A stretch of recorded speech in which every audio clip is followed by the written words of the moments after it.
Hello, I'm Paul Peterson. I'm the senior editor of EducationNext. Sorry, I'm the editor-in-chief of EducationNext, and I have the senior editor with me today, Chester Finn, who's also the president of the Fordham Foundation.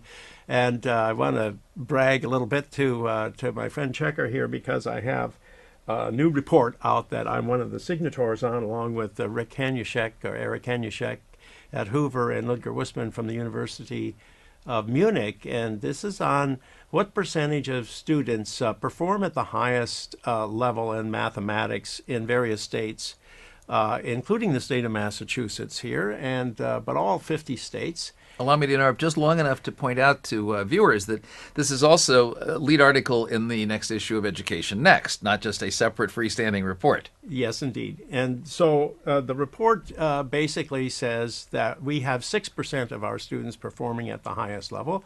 And the Finnish students, there's 20% of them. And because they're named Finn, by the way. I but see. Keep right on going. And also, there's many European countries that have twice as many students performing at that level. There's actually 31, the United States is 31 of 57 countries surveyed. So we're below all these, we're well towards the bottom of all industrial countries in the world. And this is, to me, a shocking thing. And what's another shocking thing about it is that if it's not just that we have a lot of disadvantaged students in the United States, we have a lot of minority students, that's true, but only 8% of our white students are performing at the highest level. You also analyzed those with college-educated parents, didn't you? And we found that 10% of those were at the highest level. Well, all the Germans, 12% of them. I mean, whatever their ethnic background, whatever their family background, 12% of them are performing at the highest level. 10% of our college-educated students are. Whoa. Well, you and Rick and Ludger have done a very interesting piece of analysis here where you've linked the NAEP data with the PISA data in a very provocative way.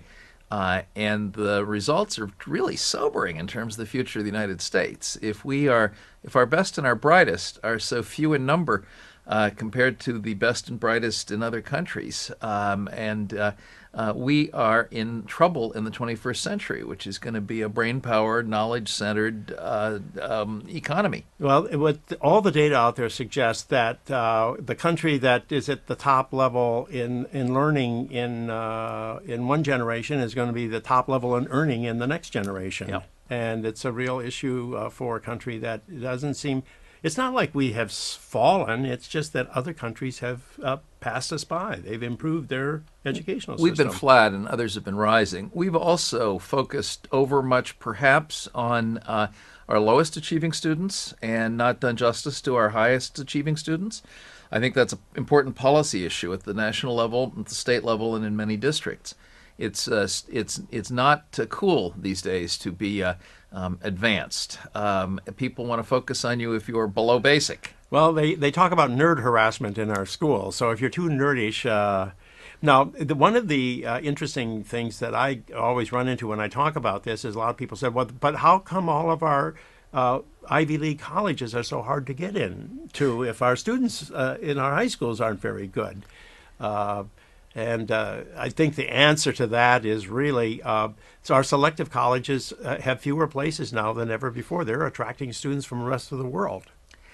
They are, and they are also reaching beyond the absolute highest performing students to become more diverse. 6% of a 4 million student cohort is still a big number, and the Ivy League colleges aren't getting any bigger to accommodate them. Well, maybe one of our problems is that we aren't getting better and better colleges. It's a part of our general educational problem. If we were getting better and better high schools, we would be getting better and better colleges, but we seem to be a bit stagnant all over. We are stagnant, and the higher education institutions, this is a favorite complaint of mine, I have to say, would rather become more and more selective and take 1 out of 20 or 1 out of 30 and boast about it rather than educate more kids. Of course, one of the interesting findings in this report that I just can't help but communicate is that California is almost way at the bottom. I think they're about 3% or 4% of its students are performing at the highest level in mathematics. Half the national level. This is the Silicon Valley state, and yet its educational system is just, and they spend enormous sums of money on their schools, but they don't seem to be getting Well, much back out it's of a it. very nice piece of analysis, and it produces very grim results and implications. This is the reason why I guess our Silicon Valley companies are all trying to get more visas to give out to people who From are other living. countries. It's easier to get talent abroad than to raise it at home. But anyhow, thank you folks for joining us, and thank you, Checker, for joining me in Cambridge this afternoon. Always a pleasure. Thanks so much.